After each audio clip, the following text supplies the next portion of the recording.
이번 영상에서는 1982도 214 일명 예 그랬습니다. 자백 부정 파기환송 사건을 자세히 살펴보겠습니다. 이 사건은 공판 과정에서 피고인이 예 그랬습니다 라고 답한 것이 자백으로 인정될 수 있는지에 대한 중요한 판례입니다. 대법원은 1983년 5월 10일 원심 판결을 파기하고 사건을 다시 심리하도록 환송했습니다. 사건의 발단은 이렇습니다. 피고인들은 공소외인과 함께 제주도 임야를 싸게 사서 비싸게 되파는 방식으로 이득을 취했다는 사기 혐의를 받았습니다. 또한 피해자의 요구에 따라 땅이 원래 주인의 이름으로 된 각서와 영수증을 위조하고 사용했다는 혐의도 함께 받았죠. 1심 재판에서 검사는 공소장에 적힌 내용을 거의 그대로 읽으면서 피고인들에게 사실 여부를 물었고 피고인들은 동시에 예 그랬습니다 라고 대답했습니다. 겉으로 보기에는 범죄 사실을 인정한 것처럼 보였습니다.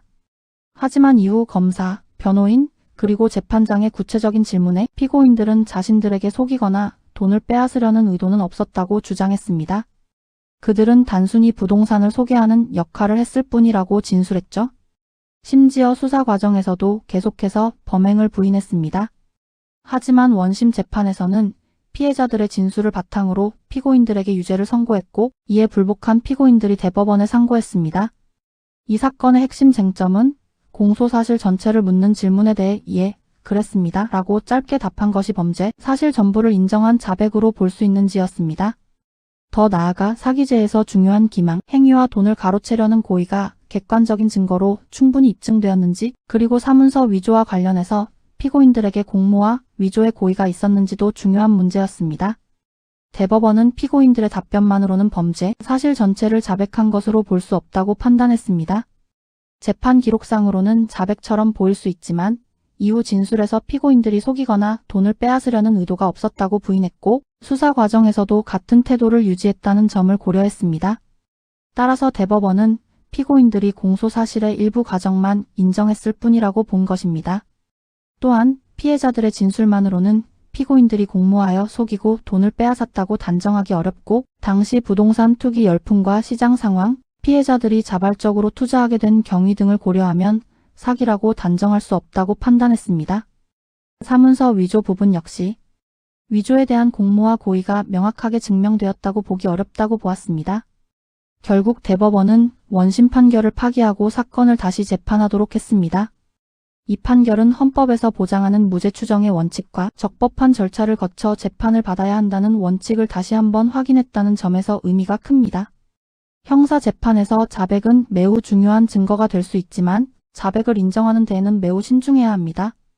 애매하거나 분명하지 않은 진술을 확대 해석하여 자백으로 인정하는 것은 국가의 증명 책임을 가볍게 하고 피고인의 방어권을 침해할 수 있기 때문입니다. 특히 공소 사실을 한꺼번에 묻는 질문 방식은 피고인의 진짜 의사를 왜곡할 수 있으며 이에 대한 단순한 긍정 답변을 범죄의 모든 구성 요건, 사실에 대한 자백으로 간주하는 것은 적법 절차에 어긋날 수 있습니다. 형사법적으로 볼 때 사기죄는 단순히 거래에서 손해를 본 것만으로는 성립하지 않습니다. 속이려는 행위와 돈을 가로채려는 고의가 명확하게 입증되어야 합니다. 부동산 가격이 오를 것이라는 기대 속에서 이루어진 거래를 사기로 판단하려면 객관적인 기망 행위가 존재하고 그 기망 행위 때문에 피해자가 자신의 재산을 처분하게 되었다는 사실이 명확하게 증명되어야 합니다. 또한 사문서 위조죄에서는 위조하려는 고의와 행사하려는 목적이 명확하게 입증되어야 하며 단순한 위임 관계에 대한 해석 차이를 곧바로 형사 책임으로 연결해서는 안 됩니다. 결론적으로 이 판결은 자백의 의미를 엄격하게 해석하고 피해자의 진술에만 의존하여 유죄를 인정하는 것에 대해 경계하며 형사 재판에서 증거를 제시하고 평가하는 원칙을 분명히 했다는 점에서 중요한 의미를 가집니다. 형벌권을 행사할 때에는 추상적인 인상이나 단편적인 진술이 아니라 객관적이고 구체적인 증거에 기초해야 한다는 점을 다시 한번 강조한 판례라고 할 수 있습니다.